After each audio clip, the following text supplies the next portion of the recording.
Hi, my name is Jessie Chen. I'm the holder of this diary. Call it When Traveling.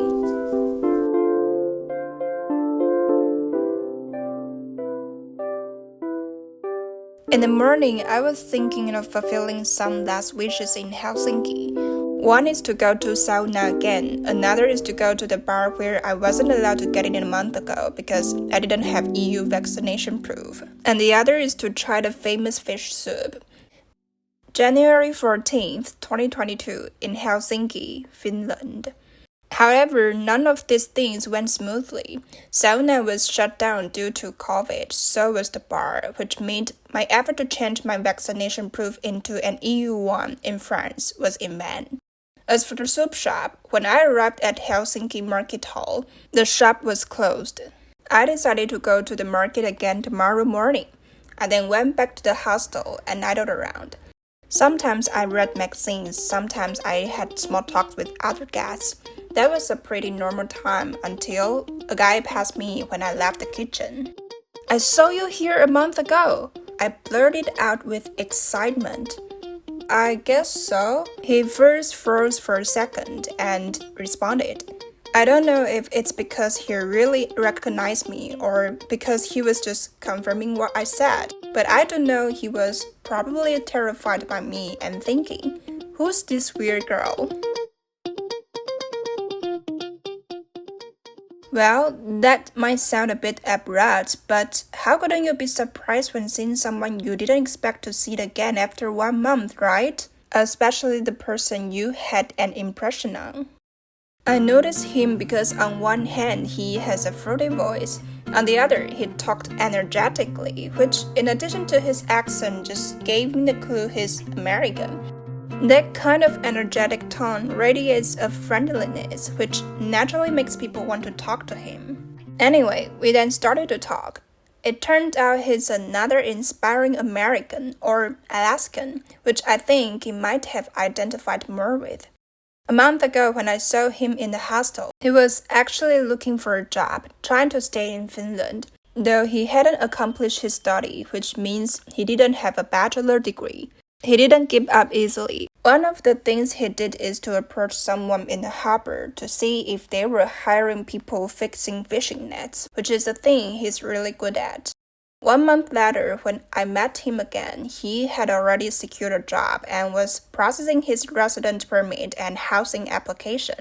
By the time I left, he got the permit and was about to move in. I said it's inspiring because he was the one showing me how possible my thought could be achieved. After my short period in Finland, I started to think about working in this country I fell in love with. I fell in love with Finland not only because of the unprecedented tranquility I experienced in Inari, but also because of other things.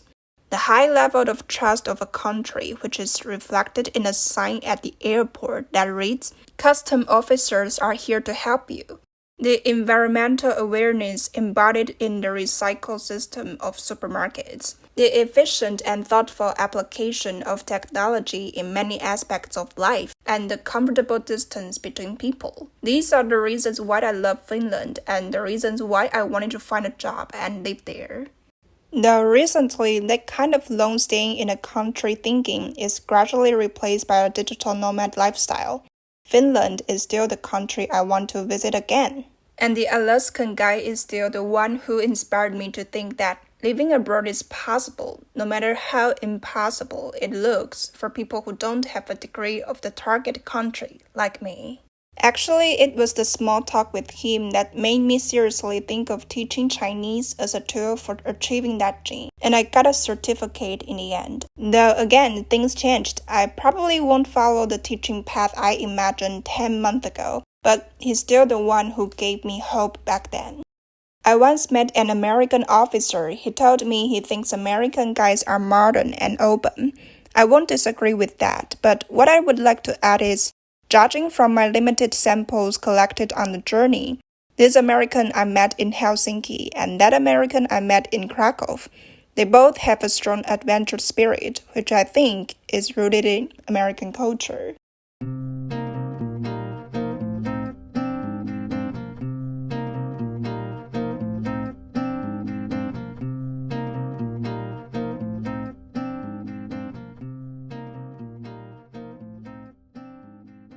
After talking for about 10 minutes, he said, "Do you want to go out and get some coffee or something?"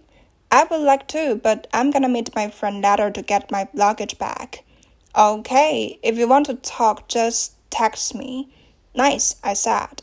I then headed to Kim's house. On the way, I was like, texting? It doesn't seem to be the good way. How about asking him to go to the soup shop with me tomorrow? Is it weird? Maybe? Let me think about it. The angel and devil on my shoulders were still pretty intense then. If I face a similar situation now, I would definitely not think too much and just ask without hesitation. Some minutes later, I texted him, "Hey, you've already tried fish soup before? I wanna go tomorrow. You wanna join me?" 5 minutes later, I got his reply, "I'd love to get soup with you. What time?"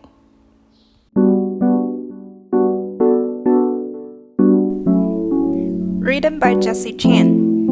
Thanks for your reading.